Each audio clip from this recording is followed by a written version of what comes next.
Je m'appelle Alain Deherth. J'ai dirigé des organisations variées, services d'animation dans un mouvement de jeunesse, prévention de la toxicomanie, insertion professionnelle, ITEP, association de 15 établissements sanitaires, sociaux et médico-sociaux, etc. Et à mon départ en retraite, j'ai choisi une double activité de psychologue et de consultant. J'ai aussi une formation, bien sûr, de psychologue, de directeur cafdésien et de sociologue des organisations. Donc c'est un peu à ce titre qu'on se connaît avec le centre de formation et on a choisi une situation qui nous mobilise beaucoup actuellement, la crise sanitaire et ses impacts sur nos établissements.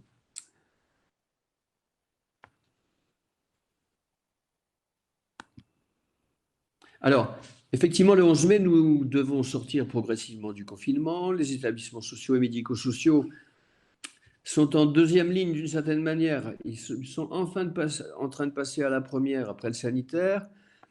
Comment bien sortir du confinement et de tous ces impacts sans provoquer de nouveaux troubles et un effet rebond? Telle est la question et du gouvernement et de la plupart des acteurs sociaux. Comment mobiliser tous les acteurs autour du plan de rétablissement de l'activité? Quelles leçons va-t-on tirer à terme de cette expérience? Que sera le monde d'après? Ça fait effectivement beaucoup de questions et on se propose de travailler ensemble ces questions de façon à la fois réflexive et pragmatique, autour de 3 temps, avec à chaque fois une courte présentation, j'espère que j'arriverai à être assez court, et un long échange, associé chaque fois à un outil ou plusieurs. Donc aujourd'hui, jeudi 30 avril, on est plus dans l'étape stabiliser le fonctionnement, préparer la sortie de crise, avec un outil qui est le diamant de Livide que je vous expliquerai. Et puis, le jeudi prochain, jeudi 7 mai, on travaillera plus sur la mise en œuvre du plan de rétablissement de l'activité, avec notamment la question du management des personnes. Et le 14 mai, plutôt le retour d'expérience, que peut être le nouveau fonctionnement et quelles leçons on peut en tirer. Alors, la question est déjà de savoir c'est quoi cette crise, qu'est-ce que c'est une crise par rapport au fonctionnement habituel d'un établissement. Effectivement, il faut distinguer la crise d'autres événements, comme les simples changements qui peuvent émailler l'histoire d'un établissement. Alors, les caractéristiques principales, habituellement, c'est l'incertitude. Les solutions habituelles ne fonctionnent pas. Il faut en trouver d'autres. Et on ne sait pas lesquelles. Ça peut changer en plus. On peut être amené à changer de cap parce que les informations se modifient. La gravité, ça peut mettre en cause la vie des gens ou la vie des institutions. La soudaineté, ça débarque brutalement. La transversalité, ça va convoquer de nombreux acteurs qui sont invités à prendre des initiatives à tous les niveaux. Et la complexité, à chaque fois qu'on touche à un facteur, on va engager d'autres et tout ça est un cycle, un système. Alors c'est aussi un cycle au sens où vous avez été amené normalement dans les institutions à préparer des situations de crise sanitaire, à mettre en place le plan bleu, ensuite à écouter les signes précurseurs. On s'est aperçu que là, les phénomènes de déni fonctionnent et que certaines personnes ont été en retard, justement parce qu'ils n'ont pas écouté parfois les donneurs d'alerte. On voit très bien que en Chine, les premiers donneurs d'alerte, on les a fait taire, tout simplement. Ensuite, on entre dans la crise. Là, on est arrivé franchement dans la crise à un moment donné où le président a déclaré le confinement et où il a fallu s'organiser rapidement et brutalement. Et on est monté en phase aiguë avec les problèmes qui peuvent s'accroître très rapidement et se potentialiser les uns les autres. Et on est actuellement dans une période où normalement, beaucoup d'établissements globalement ont installé des fonctionnements et considèrent que on pourrait envisager au moins peut-être une sortie de crise, au moins la sortie du confinement. Et par la suite, il faudra évaluer. Ce cycle est important à connaître parce qu'en fait, il ne faut pas s'attendre à ce que la crise soit un événement exceptionnel qui ne se reproduira pas et qu'ensuite on va retrouver notre bon fonctionnement habituel. Non, les crises sont cycliques, elles viennent naturellement et elles reviennent, ça fait partie de la vie. Donc il vaut mieux avoir un management adapté. Et effectivement, il y a une adaptation du management à chacune des phases. Au moment où il faut justement se préparer à la crise, il va falloir convaincre des gens qui sont dans une période calme qu'il faut penser aux périodes moins calmes. Écouter les donneurs d'alerte au moment où les signaux faibles apparaissent. annoncer, ouvrir la cellule de crise, décider, communiquer, donc ouvrir le plan bleu s'il existe et l'adapter au moment où ça se déclenche. Ensuite, s'adapter et maintenir le cœur de métier au moment où la situation devient franchement difficile et au moment où ça se stabilise, identifier les signes de sortie, rétablir l'activité, puis on organisera les retours. Donc à chaque fois, c'est un management différent avec des outils différents, puisqu'il y a l'inventaire des risques, le plan de crise, les exercices quand on prépare, le dispositif d'alerte quand on attend, la cellule de crise, sa main courante, le plan de conduite de l'activité, le plan de communication pendant qu'on est en phase de crise avec son suivi quand on rentre en phase aiguë. Et là, actuellement, plutôt un diagnostic de sortie de crise et un plan de rétablissement de l'activité avant le retour d'expérience. Donc, toute la question, c'est que tout ça a l'air un peu linéaire, même si ça tourne. En fait, à chaque fois qu'on touche à un élément, on touche aux autres. Dans toute entreprise, c'est ce que disait un psychologue américain spécialisé dans la question des organisations. Chaque fois qu'on touche à un élément, l'un de ces 4 éléments d'une entreprise, on touche aux autres, on fait bouger les autres. Par exemple, dès qu'on modifie les tâches, ça modifie les relations avec les personnes, ça modifie aussi l'organisation, ça met en jeu les compétences, etc., et réciproquement. Plus précisément, pour nos établissements, ça fonctionne effectivement comme ça. Si les tâches ou prestations qui sont en rouge sont en interaction, ce qui est en première ligne dans nos tâches, c'est les prestations de soins et d'accompagnement, mais elles sont en interaction permanente avec les fonctions de la structure, fonctions support et pilotage. Et on le retrouve d'ailleurs dans le dispositif Séraphin, l'analyse de Séraphin avec les prestations directes et indirectes. Les personnes, elles aussi, je les ai mis en petit bonhomme bleu, se répartissent sur ces tâches, avec chacune qui amène leur propre logique, leurs propres compétences, leur propre stratégie. La structure dont est plutôt responsable la direction, mais c'est quand même l'ensemble des agents, des acteurs qui vont l'animer, ce sont toutes les flèches vertes qui mettent l'ensemble en interaction, et avec comme but la prestation de soins et l'usager. Et puis les technologies qu'on ne voit pas là, ce sont toutes les compétences qui sont en fait à l'intérieur de ces petits personnages bleus. Donc, je me permets d'insister tout particulièrement sur la question des personnes, puisque nous sommes dans des établissements qui produisent des services. En fait, on n'a pas de machine, pas tellement, et on met en relation des personnes avec des personnes. Donc les personnes, c'est notre ressource, et notamment les professionnels. Et eux vont vivre tous ces phénomènes avec un processus psychologique qui est habituellement celui du deuil, c'est-à-dire après le choc, on a des réactions et il va falloir prendre en compte ces réactions parce qu'elles existent. Et si on ne veut pas que ça traîne trop dans la crise, il faut pouvoir accélérer un petit peu cette courbe, mais en tenir compte, c'est-à-dire écouter les gens qui sont dans le déni ou la colère, dans la négociation, dans la dépression, ceux qui rentrent dans une phase d'acceptation, ceux qui expérimentent déjà et qui sont déjà dans les décisions, des idées, etc., et l'intégration de cette crise. Donc, on peut agir sur cette courbe. Vous avez vu, la courbe jaune, c'est la courbe du changement quand on ne la gère pas. La courbe rouge, c'est la courbe du changement quand elle est gérée, c'est-à-dire il y a des actions de management qu'on peut mener pour effectivement aller plus vite avec les personnes, et ça, c'est très important. Donc, du coup, une fois ces préliminaires posés, nous voici au cœur de la crise. La plupart des établissements ont suivi la consigne, se sont adaptés. La situation semble se stabiliser. La courbe de décès décélère. Le président a annoncé la fin progressive du déconfinement. Comment sortir et retrouver un fonctionnement? Et est-ce qu'on va retrouver un fonctionnement normal?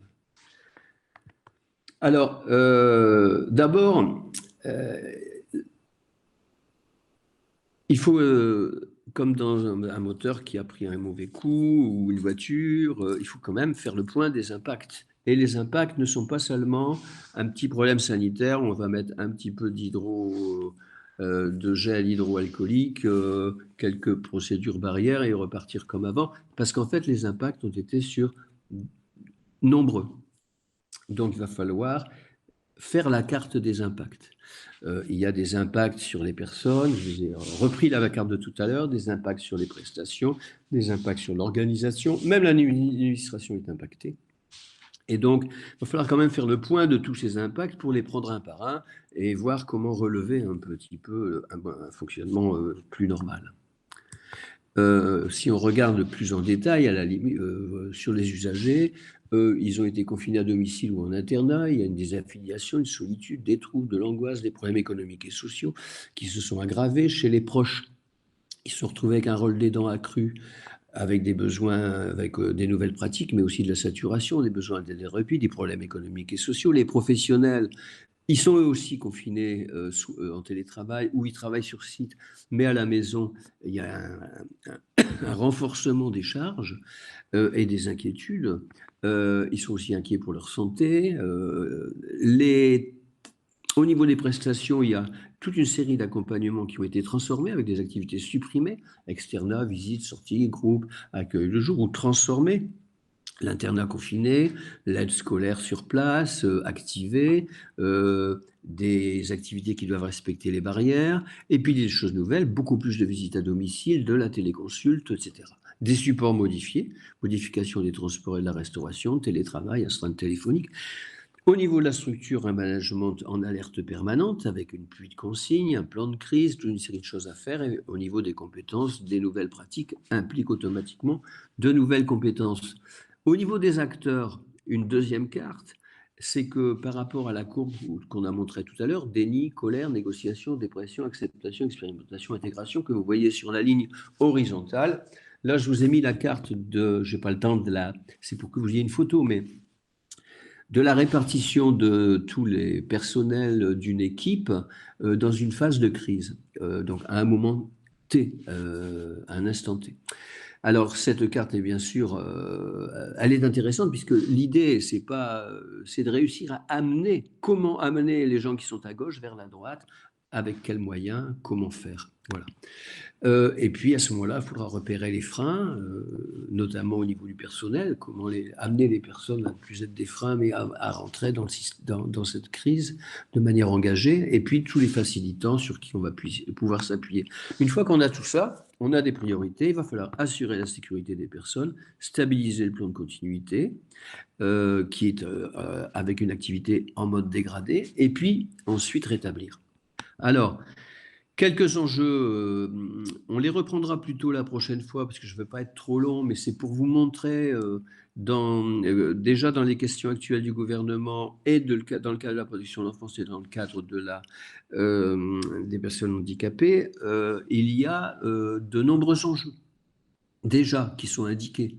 Et il y a une liste, donc on voit bien que c'est beaucoup plus large qu'un simple problème d'hygiène. Rassurer les professionnels qui craignent d'attraper le Covid sur leur lieu de travail et le transmettre à leur famille, gérer l'augmentation d'informations préoccupantes générées par le confinement et évaluer les situations prioritaires, on est en protection d'enfance, hein. Reprendre progressivement les interventions à domicile avec les mesures de protection, accompagner le retour progressif à l'école, avec un présentiel renforcé en journée, par exemple dans les MEX, ce qui fait une charge de travail supplémentaire, lutter contre le décrochage scolaire, poursuivre l'accompagnement médico-social dans les externats de MS qui ont été fermés, qui doivent réouvrir, reprendre les visites en hébergement en famille, maintenir l'accompagnement des jeunes majeurs et des MNA et leurs ressources, soutenir le budget des familles, préparer les vacances d'été qui sont quand même compromises pour un certain nombre au niveau de l'organisation. Voilà quelques enjeux.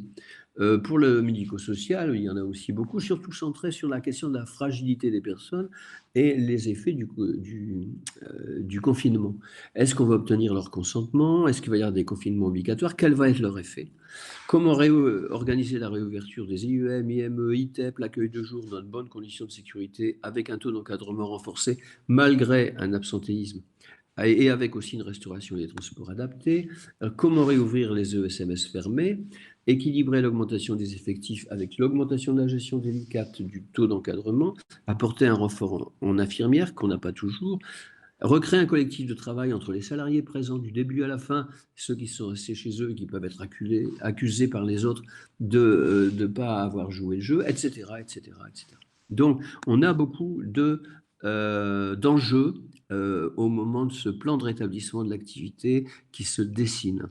Donc, il faudra définir les objectifs, lister les actions, affecter les ressources. Là, on est sur une méthodologie maintenant de gestion de projet tout simple, qu'on pourra retravailler au cours de la prochaine séance, mais puisque là, il s'agissait plutôt de réfléchir sur un élargissement du diagnostic sans se concentrer trop seulement sur les questions d'hygiène. Mais à titre d'exemple, déjà, on peut regarder, par exemple, priorité 1, assurer la sécurité des personnes. Objectif 1, mettre en place les conditions d'une rentrée, par exemple en ESAT. Sous-objectif, pratiquer les mesures de protection sanitaire, informer les résidents, aider à l'application des consignes. Vous voyez, donc j'ai mis prestation d'accompagnement d'abord, prestation support, prestation pilotage, puisque chacune engage les autres, affectation des ressources, personnes concernées. Je pense qu'avec des tableaux comme ça, on peut avancer avec une équipe complète et aussi avec une cellule de crise qui anime tout, ou un COPI, le comité de pilotage, tout simplement. Voilà un autre exemple, comment mettre en place les conditions de rentrée en CMPP.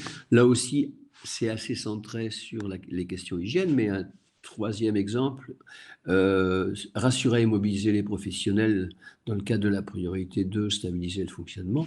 On a comment rassurer les professionnels sur les conditions de sécurité, les informer, au besoin des informations transmises au domicile, une petite vidéoconférence, des choses comme ça. Un gap pour recréer une unité de travail entre les professionnels qui sont restés et ceux qui sont partis. Donc, vous voyez, des modèles de tableaux de projet qui permettent de rétablir l'activité, on pourra les mettre en place dès la prochaine séance. Mais on voit déjà, ce qui est important, c'est de montrer la logique. Donc, en conclusion, on n'est pas sorti. La sortie très progressive du confinement n'est pas une sortie de crise sanitaire. On va s'installer de fait dans un plan de transformation de l'activité et non pas de rétablissement de l'ancien existant. Et on va adapter nos prestations, non pas sur seulement une nouvelle donne sanitaire, mais aussi économique, sociale et culturelle. Avec des questions éthiques qui vont se poser, qui sont déjà indiquées dans les enjeux. Comment garantir l'égalité de traitement des personnes vulnérables dans l'accès aux droits et aux services? On risque de retarder pour les personnes handicapées, alors qu'il n'y a aucune raison que les ESAT n'ouvrent pas le 11 mai, que les écoles soient pas ouvertes, ainsi que les services spécialisés dès le 11 mai, si elles le sont pour les autres enfants. Comment obtenir le consentement éclairé des personnes, comment aussi adapter les processus barrières à leurs troubles pour qu'ils puissent les comprendre et les vivre, etc. Ça fait beaucoup de choses à travailler. C'est pourquoi je propose que la discussion soit ouverte maintenant. Je suis vraiment ravi de pouvoir en discuter avec vous. Voilà. Et déjà, je vous annonce la prochaine séance pour le jeudi 7 mai. À bientôt.